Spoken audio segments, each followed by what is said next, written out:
बताना चाहूँगा कि मेरा नाम रुपेंद्र गुप्ता है और मैं डिपार्टमेंट ऑफ सिविल इंजीनियरिंग का स्टूडेंट हूँ। सर अभी मान लीजिए कोई फर्स्ट ईयर में बच्चा आ रहा है सर, तो उसको मतलब क्या एम रखना चाहिए, मतलब कॉलेज में मतलब क्लब ज्वाइन करना चाहिए कि नहीं, मतलब और एक यहाँ पे मैं आपका ऑब्जेक्शन डालना चाहूँगा, आप जो हमारे ब्रांच को अंडरमाइन करने की कोशिश कर रहे हैं ये नहीं चलेगा। उनके मन में कन्फ्यूजन रहता है मतलब कि कॉलेज में गर्लफ्रेंड बॉयफ्रेंड मतलब सीन रहना चाहिए कि नहीं सर।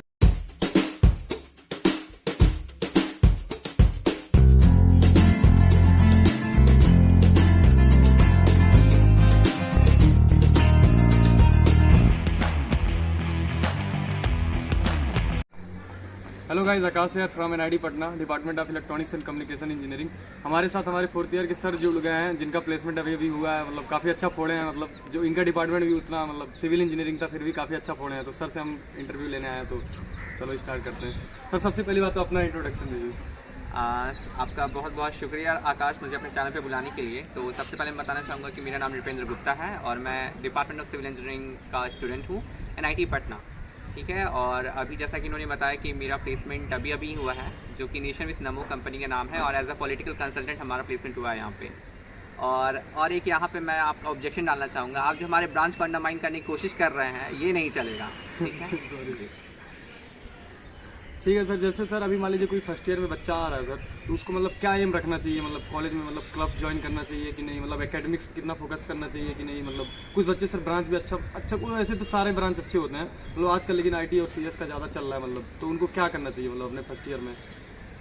बिल्कुल आकाश, जैसा कि आपने कहा कि अभी आईटी और सीएस का बहुत ज़्यादा डिमांड है, क्योंकि हम लोग एक ऐसे वर्ल्ड की तरफ बढ़ रहे हैं जहाँ पर टेक्नोलॉजी और डेटा ड्रिवन वर्ल्ड की तरफ हम लोग जा रहे हैं। तो ऐसे समय पे बहुत ज़रूरी है कि आपका कोई भी ब्रांच हो, लेकिन आप वो जो डेटा एनालिसिस के स्किल्स हैं या फिर जो भी डेटा पे जो भी वर्क हो रहा है या कोडिंग है उसकी तरफ आपको ध्यान देने की ज़रूरत है, चाहे आपका ब्रांच सिविल हो, केमिकल हो, कुछ भी हो।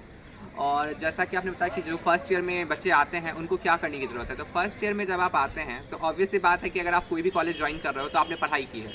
अगर आप आईटी एनआईटी आते हो तो आपने थोड़ी ज़्यादा पढ़ाई करी है, और अगर आप किसी कारणवश रह जाते हो आईटी एनआईटी या इधर जाने के अलावा, तो इसका मतलब है कि आपकी प्रिपरेशन में थोड़ी सी कमी रह गई होगी, इस कारण आपको वो कॉलेज नहीं ना पड़ा। लेकिन इसका मतलब ये नहीं है कि आपने तैयारी नहीं की थी, आपने पढ़ाई नहीं की थी। तो इसलिए चूँकि आप पढ़ के आते हो, इसलिए एकदम फर्स्ट ईयर से ही नहीं जुड़ जाना है। First year is all about enjoying, आपको बहुत फन करने की भी ज़रूरत है। कॉलेज लाइफ दोबारा से लौट कर कभी नहीं आने वाला है, तो आपको चाहिए कि आप फर्स्ट ईयर में जितना एक्सप्लोर कर सकते हो अपने कॉलेज को, अपने सराउंडिंग्स को, फ्रेंड्स को, ये सब को पूरी तरह से एंजॉय कर लो। क्योंकि सेकंड ईयर आते आते, जैसा कि अब हम लोग के समय तो जैसे 4 साल का कोर्स होता था तो उसमें 4 साल पढ़ाई होती थी, लेकिन अब जो न्यू एजुकेशन पॉलिसी लागू हो रही है हमारे खुद के कॉलेज से, उसमें थर्ड ईयर के बाद आपको एक साल का इंटर्न करना है, यानी आपकी कॉलेज लाइफ हो गई 3 सालों की। तो इसलिए मैं ये नहीं कहूँगा कि फर्स्ट ईयर के बाद भी आप एकदम हमेशा चिल ही रहो। फर्स्ट ईयर में चिल रहो आप, और सेकंड ईयर से थोड़ा आप ओरिएंट होने लगो कि आपको आपके करियर को लेकर के आपका क्या प्लान्स है, उसकी तरफ आपको क्या करने की ज़रूरत है। तो फर्स्ट ईयर से मेरा यही कहना होगा कि अगर हम लोग फर्स्ट ईयर में आते हैं तो आप बहुत ज़्यादा फ्रेंड्स बनाओ, अपने जितने लोगों को आप जान सकते हो, कनेक्शंस बिल्ड करने की कोशिश कर सकते हो वो करो। क्योंकि अंत में जब आप कॉलेज छोड़ के जाओगे ना, जो सबसे ज़्यादा मैटर करेगा वो आपका नेटवर्क कितना बड़ा हुआ है, कितने कनेक्शंस हैं आपके, ये चीज़ है। और कॉलेज एक्सप्लोर करने की जब हम लोग बात करते हैं तो ठीक है, आप गर्लफ्रेंड बनानी है, बॉयफ्रेंड बनाना, आप या बना सकते हो, ये भी हुआ एक्सप्लोर करना। लेकिन इसके अलावा जो कॉलेज में एक्टिविटीज़ हो रही हैं, इवेंट्स हो रहे हैं, उस पर भी आपको ध्यान देने की ज़रूरत है। जैसे मैं खुद का ही एग्जांपल देना चाहूँगा कि जैसा अभी ये जो हमारी तारीफ़ कर रहे थे आकाश जी, जो ठीक है जब इन्होंने लगा बढ़ा के कर दिया होगा उस पर मैं कमेंट नहीं करना चाहूँगा, लेकिन जो भी आज मेरी अचीवमेंट है, अगर जो भी है, तो उसका मैं बहुत ज़्यादा जो एक कंट्रीब्यूशन है उसमें रहा है, मेरा इंगेजमेंट रहा था बहुत ज़्यादा एक्टिविटीज़ में, कॉलेज के इवेंट्स में, एक्टिविटीज़ में फर्स्ट ईयर में। मतलब फर्स्ट ईयर में जब हम आए थे तो उसके बाद जो भी इवेंट में कॉलेज हो रहा था, वो चाहे किसी भी ब्रांच का, जैसे मेरी खुद की ब्रांच सिविल है, लेकिन अगर वो हैक जो हमारे यहाँ पे कोडिंग क्लब है उधर का हो या कोई भी हो, उसमें मैं जाता था और वहाँ पे देखता था कि वहाँ क्या चल रहा है। तो इस तरह से आपको एक मल्टी सेक्टरल अप्रोच देखने को मिलता है। आप जानोगे बहुत चीज़ के बारे में कि आपके पास अपॉर्चुनिटीज़ क्या क्या है, तो ही आप डिसाइड कर पाओगे किस एलिमेंट को आपको आगे ले जाने की ज़रूरत है। तो आपका पहला गोल तो ये होना चाहिए कि कॉलेज में जो भी इवेंट हो रहा हो या कुछ भी हो रहा हो, आपको सबसे पहले वहाँ जाना है। वहाँ आपको ठीक है, आपको समझ में नहीं आ रहा है, लेकिन आपको बस देखना है कि क्या चल रहा है, थोड़ा तो आइडिया लगेगा क्या चीज़ है, और तब आप डिसाइड कर पाओगे कि वो चीज़ में आपको अपना टाइम इंडल्ज करने की ज़रूरत है या नहीं ज़रूरत है। तो इस तरह से आप डिसाइड कर पाओगे कि दुनिया में क्या क्या चीज़ें, एक तो पहली बात होती है, क्योंकि हो सकता है कि हम लोगों को पता ना हो कि मतलब हो सकता है कि हमारे अंदर वो स्किल हो जिधर हम लोग एक्सेल कर सकते हैं, लेकिन हमें पता नहीं कि वो चीज़ एग्जिस्ट करती है। तो इसका यही बेनिफिट होता है कॉलेज में इवेंट्स को पार्टिसिपेट करने का। तो ये मेरा एक कहना है। और सर एक चीज़ रह जाता है, मतलब लोग मतलब ऐसे यूट्यूब पे फैला हुआ है कि मतलब CGPA मैटर करता है कि नहीं प्लेसमेंट के लिए। सर आप इस पे आपका क्या राय है मतलब? जी, जैसे कि अगर आप कोर ब्रांचेस की बात करेंगे सिविल मैकेनिकल इलेक्ट्रिकल की, तो जो कोर कंपनीज आती हैं वो उनके लिए थोड़ा मैटर करता है CGPA, लेकिन इतना भी नहीं करता है कि आपको एकदम 9.4 प्लस रखना है। आप अगर 8.5 या 8.8 प्लस हो तो आप बहुत ज़्यादा ही सेफ कंडीशन में हो।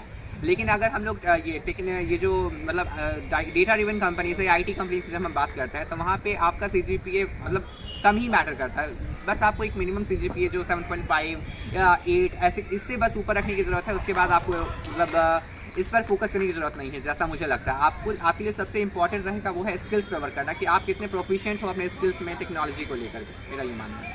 सर जैसा कि आपका सर प्लेसमेंट मतलब आपने बोला, मतलब जैसा मुझे पता चला है कॉलेज में मतलब आपको प्लेसमेंट DSA से नहीं हुआ है, तो मतलब सर ऐसा बहुत बच्चों का सर कोडिंग में उतना इंटरेस्ट नहीं आता, उनका ब्रांच जबकि CSE भी है बहुत बच्चों का, तो सर उनको क्या करना चाहिए मतलब प्लेसमेंट हो जाए ताकि उनका मतलब? तो इस पर मैं कहना चाहूँगा कि जैसा हम देख पा रहे हैं कि जो न्यू एजुकेशन पॉलिसी हो गई या जो भी आजकल का जो हमारे सराउंडिंग में जो भी हो रहा है, वो हो रहा है कि मल्टी डिसिप्लिनरी अप्रोच की बात कर रहे हैं हम लोग। तो ये ऐसा देखने हमारे कॉलेजेस में भी दिख रहा है, प्लेसमेंट्स में भी दिख रहा है कि पहले जो कंपनीज होती थी वो दो कैटेगरीज में आप उसको डिवाइड कर सकते। एक होती थी कोर कंपनीज और एक होती थी नॉन कोर। नॉन कोर में जब हम लोग बात करते थे तो उसमें केवल जो IT कंपनीज हैं, डेटा एनालिस्ट या सॉफ्टवेयर डेवलपर की, यही सब कंपनीज आती थी। लेकिन अब हम लोग कुछ सालों से क्या देख रहे हैं कि कुछ पॉलिटिकल कंसल्टेंसीज भी हमारे मतलब कैंपसेस में अप्रोच कर रही हैं। तो उन्हीं में से एक थी नेशन विथ नमो, जो कि खुद एक पॉलिटिकल कंसल्टेंसी फर्म है। तो इसके लिए आपको अगर नॉलेज नहीं है आपके कोर फील्ड की भी, IT फील्ड की, तो उसकी ज़रूरत नहीं है। आपको बस होना होगा अवेयर आप कितने हो सराउंडिंग्स को लेकर के, और आपकी स्किल्स कितनी अच्छी है, आपकी कम्युनिकेशन स्किल्स, आपका टीम वर्क कैसा है, और आपकी लीडरशिप क्वालिटी कितनी है। तो यही सब मैटर करती है। तो जैसे कि मेरी खुद की कंपनी थी नेशन विथ नमो, उसमें जो शॉर्ट लिस्टिंग हुई थी या फिर जो भी प्रोसीजर था सिलेक्शन का, उसमें इंपॉर्टेंट था कि आपका सबसे पहले तो थोड़ा एकेडमिक एक्सीलेंस देखा गया, फिर लीडरशिप क्वालिटीज़, टीम वर्क और कम्युनिकेशन स्किल्स, इसी पे ध्यान दिया गया था। तो हमारे पास अगर हम लोग DSA पे ज़्यादा ध्यान नहीं भी देते हैं या हम कोर ब्रांचेस पे भी ज़्यादा ध्यान नहीं देते हैं, तो हम लोग अगर फोकस करेंगे अपने कम्युनिकेशन पे या जो भी हमें आता हो, जो भी स्किल्स हमारी, उसको अगर हम लोग होन अप करेंगे तो हम लोग कहीं ना कहीं एंड ज़रूर करेंगे, जैसा आजकल का वो हो रहा है। और सर जैसे कॉलेज में बच्चे जाते हैं सर JEE कंप्लीट करके, तो उनके मन में कन्फ्यूजन रहता है मतलब कि कॉलेज में गर्लफ्रेंड बॉयफ्रेंड मतलब सीन रहना चाहिए कि नहीं सर। भाई मतलब IIT NIT का बात कर रहे हैं, अगर एक Tier 3 का लड़का है मतलब Tier 3 कॉलेज का, तो उसको क्या करना चाहिए सर? ये सब में इन्वॉल्व होना चाहिए आपके हिसाब से?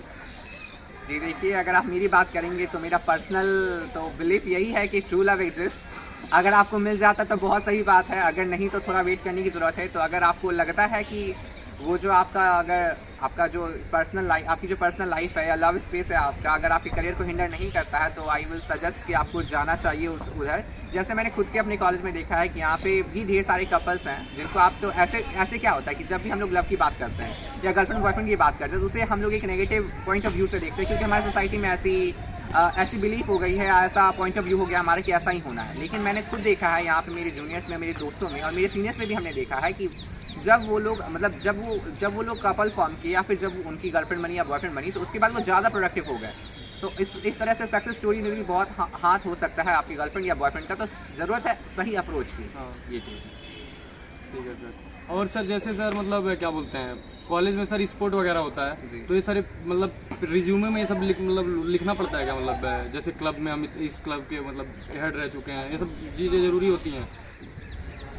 रेज्यूमे में जो भी चीज़ डालनी होती है वो आपके जिस पोस्ट के लिए आप अप्लाई करने जा रहे हो, जिस कंपनी के लिए या जिस प्रोफाइल के लिए आप आप डालने जा रहे हो रिक्रूटमेंट के लिए, उसके अकॉर्डिंग आपको अपना रेज्यूमे सेलेक्ट करना होता है। तो मान लीजिए कि अगर आपको गूगल में जॉब अप्लाई करना है, तो वहाँ पे अगर आप दिखाओगे कि मैंने इंटरनेटी में कबड्डी खेला है या मैं नेशनल लेवल कबड्डी खेला है, तो आई डोंट थिंक कि इससे कोई असर पड़ने वाला है। लेकिन एक चीज़ जो होती है, जो एक्स्ट्रा करिकुलर एक्टिविटीज़ होती हैं, उनका बस यही इम्पैक्ट पड़ता है कि ये दिखाते हैं कि आपने टीम वर्क में काम किया है।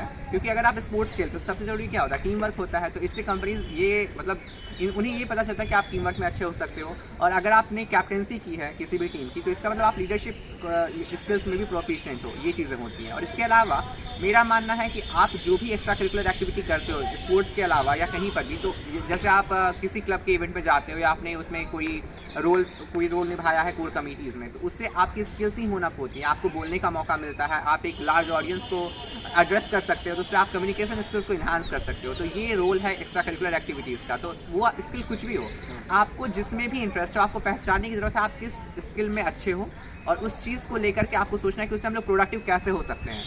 ये चीज़ है, जैसे कि आप खुद अभी यहाँ पे हम लोग यूट्यूब पे वीडियो बना रहे हैं, तो ये जो यूट्यूब पे वीडियो बनाने की स्किल है, ये सब लोग नहीं कर सकते हैं। तो हमें ज़रूरत है ये पहचानने की कि सबके अंदर एक क्वालिटी होती है। हो सकता है हमें ना मालूम हो कि उसका कितना डिमांड है मार्केट में, तो हमें ज़रूरत है जानने की कि हमारे अंदर स्किल क्या है, और उसको देखने की कि हम लोग उसको प्रोडक्टिव कैसे बना सकते हैं।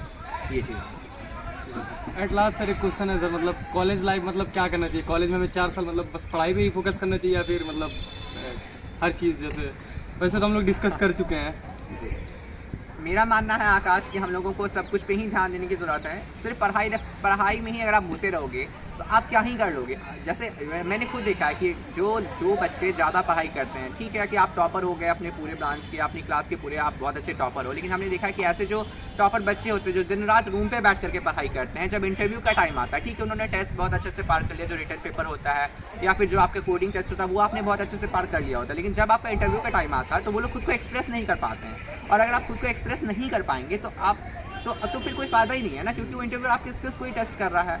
आपने बहुत ज़्यादा नॉलेज को आपने अमास कर लिया, लेकिन उसको अगर आप वो मतलब डिलीवर नहीं कर पाते हो तो कोई फ़ायदा नहीं है उस नॉलेज का।